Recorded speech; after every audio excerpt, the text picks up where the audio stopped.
Le débat de Smart Impact avec Swazig Barthélémy. Bonjour, bienvenue. Vous êtes la fondatrice, la directrice d'Empower, réseau international d'organisations fondé en 2013. J'accueille également Charlotte Saint-Aroman. Bonjour. Bonjour. Bienvenue. Vous êtes la directrice des opérations d'ONU Femmes France, également fondée en 2013. Allez, présentation rapide pour démarrer. Empower, dites-nous tout. Alors Empower, c'est en effet une organisation qui a 10 ans et qui s'est créée avec l'intention et le mandat d'accompagner des femmes dans l'entrepreneuriat. Et plus généralement, en fait, on porte un double objectif aujourd'hui. On promeut ce qu'on appelle l'entrepreneuriat féministe qui dépasse pour nous l'accompagnement de femmes dans l'entrepreneuriat pour pouvoir aussi transformer l'environnement économique, entrepreneurial qui les entoure et s'attaquer aux inégalités qui persistent. Oui, avec un festival Agir pour un monde féministe qui va se tenir là entre le 19 et 21 avril. On en parlera Exactement. tout à l'heure, on gardera du temps pour en parler. Ça veut dire combien de femmes soutenues chaque année, dans quel pays? Vous êtes un peu partout sur la planète, vous avez choisi certaines régions particulièrement? Alors, on n'opère pas encore partout, comme ONU Femmes France, enfin ONU Femmes tout court d'ailleurs, mais on agit principalement en France, en Europe également, notamment en Europe de l'Est et en Afrique, Afrique de l'Ouest, Afrique de l'Est. On accompagne à peu près 6 000 femmes par an, donc en tout depuis en fait, nos débuts, on a accompagné 23 000 femmes à s'insérer économiquement. Donc on travaille principalement avec des femmes qui souffrent d'une forme de précarité économique, qui sont vulnérables dans l'économie pour les aider à se réinsérer à travers l'entrepreneuriat. Voilà. Donc, ok. ONU Femmes, dites-nous quelles sont les missions d'ONU Femmes, Charlotte Saint-Aroman. Alors ONU Femmes, c'est tout d'abord, il faut le savoir, c'est la dernière agence des Nations Unies qui est née en 2010 et qui a été créée pour défendre et pour promouvoir les droits fondamentaux des femmes et l'égalité des sexes dans le monde entier. C'est une agence qui est connue surtout pour sa capacité d'action immédiate dans les zones de conflit et dans les situations d'urgence humanitaire. Elle agit sur 5 grands piliers, des piliers qui sont très similaires à ceux que Swazig vient de mentionner. C'est le leadership féminin dans la vie publique et dans la vie politique. C'est évidemment la lutte contre les violences faites aux femmes. C'est très lié à ce pilier-là, l'autonomisation économique des femmes, avec un grand axe sur l'entrepreneuriat des femmes, qui est un levier très important pour autonomiser toutes ces femmes. C'est aussi un axe très important, femmes, paix et sécurité, avec l'inclusion de plus de femmes négociatrices dans les processus de paix, un point très important pour la paix dans le monde. Et la double transition écologique et numérique. Et donc sur ces 5 piliers, de nombreux pays, de nombreux projets terrain ont lieu dans 150 pays du monde environ et se déploient et notamment autour de l'entrepreneuriat des femmes. Ouais. Avec une plateforme, pardon de vous interrompre, qui est une plateforme numérique qui s'appelle Buy from Women. C'est un bon exemple assez concret de ce que vous pouvez faire. C'est quoi? Oui, exactement. Buy from Women, donc acheter aux femmes, c'est un très beau projet qui a été lancé au départ au Rwanda en 2016 grâce à BNP Paribas, qui s'est ensuite répliqué au Libéria et au Mali grâce à la Fondation Orange qui nous a soutenus dès le départ. C'est un projet qui bénéficie à des femmes qui sont très souvent dans l'agriculture et dans l'économie verte, puisque en Afrique de l'Ouest, très souvent, on sait que une grande partie de la main-d'œuvre agricole, à 70%, est constituée de femmes. Donc on aide ces femmes à bénéficier d'une plateforme numérique qui leur permet de gérer en ligne la commercialisation de leurs produits. Donc les stocks, les terres, l'eau, les alertes météorologiques, l'accès au marché, l'accès au financement numérique également. Donc ce sont des progrès indispensables et très importants pour elles. Ça va permettre de se développer. Et on va beaucoup parler d'écologie dans ce débat. Et on voit qu'en fait, l'entrepreneuriat des femmes, la lutte contre la pauvreté et l'écologie sont intimement liés. Pourquoi, Swazig? C'est une très bonne question. Je pense qu'en fait, la question pour moi, elle nous permet. Là, c'est un dézoom en fait sur les problématiques d'égalité, mais aussi de durabilité climatique.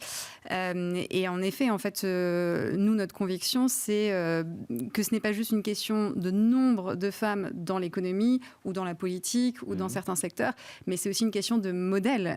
Et notamment, nos modèles économiques sont fondés quand même sur des rapports de domination rémunérations qui restent assez forts.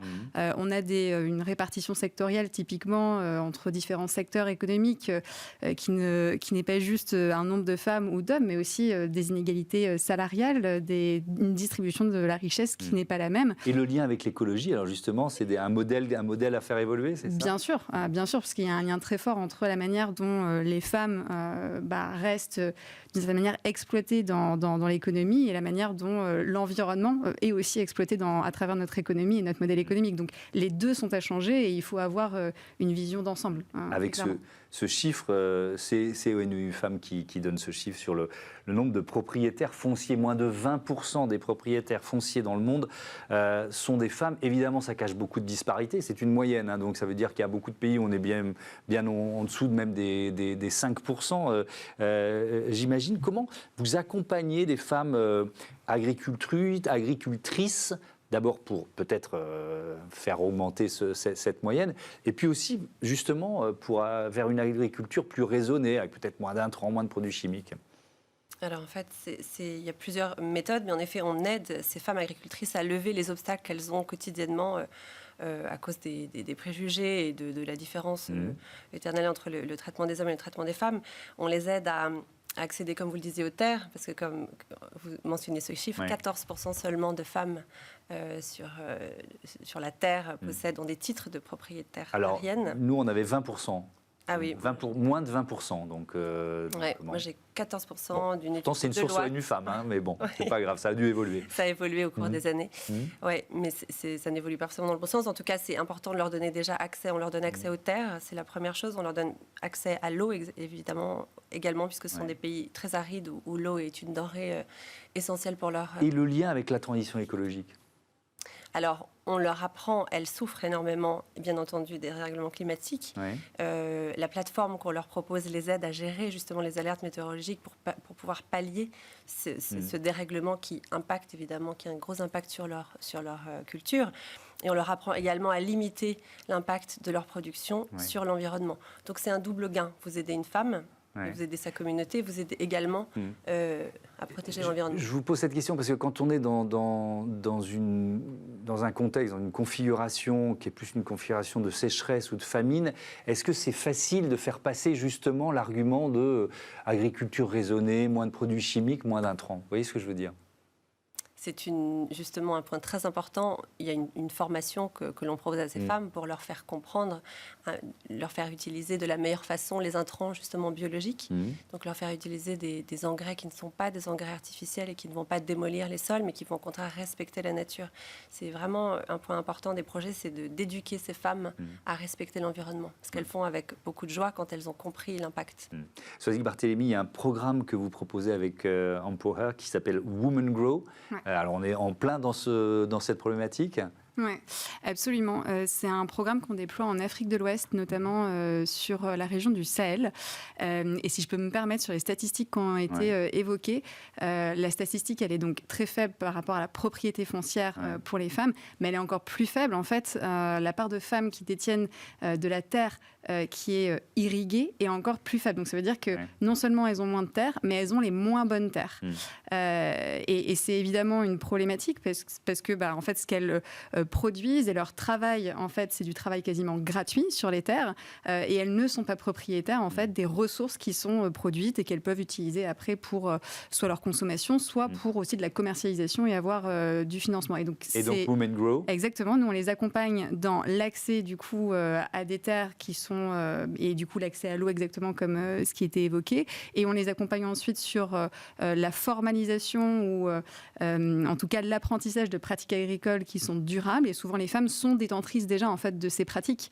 Elles ont grandi, on leur a déjà enseigné de génération en génération des pratiques qui sont généralement respectueuses de l'environnement. Donc l'idée pour elles, c'est aussi de les valoriser, de se rendre compte qu'elles ont des savoirs qui sont extrêmement utiles dans ce cadre-là.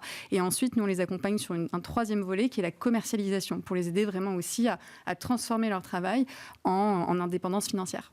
Je voudrais il nous reste 2 minutes, qu'on parle de deux événements. Il y a d'abord cette campagne, Charlotte Saint-Aroman, que vous lancez à l'occasion des Jeux de Paris sur le sport au féminin. Oui, dites-nous de quoi il s'agit.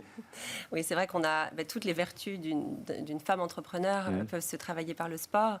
Et donc, nous lançons en effet ONU Femmes France, du coup le relais d'ONU Femmes sur le territoire français, lance une grande campagne à l'occasion des Jeux Olympiques autour du sport féminin. Et l'idée, c'est de mettre à l'honneur les femmes athlètes qu'on voit beaucoup moins dans la presse, aux yeux du grand public, que les hommes. Donc, leur donner une visibilité, leur redonner l'honneur. Et par ailleurs, on va vraiment promouvoir le sport comme un outil essentiel d'émancipation, de développement et de reconstruction post-violence pour des femmes. Toutes ces valeurs dont ont besoin une femme, le leadership, le jeu en équipe, la confiance en soi, bien entendu, toutes ces valeurs qui vraiment qu'on peut atteindre par le sport. Donc cette campagne va s'appeler Étincelle, avec un hashtag #SheSparks. Et on serait vraiment ravis que tout le monde puisse la relayer. Et puis, il y a donc ce festival Agir pour un monde féministe du 19 au 21 avril. On va pouvoir, que pourra-t-on y voir, y entendre? Qu'est-ce qui va se passer? Alors, c'est un événement qui dure 3 jours et qui se déroule au 104 à Paris. Oui. C'est notre 4e édition, en 5 ans. Et c'est un événement, moi j'aime bien le qualifier comme un millefeuille parce que il y a beaucoup d'activités. Il y a une vingtaine de conférences sur des thématiques super variées. Empower, c'est une organisation du coup qui s'engage sur le terrain auprès des femmes, mais qui a aussi un mandat de sensibilisation.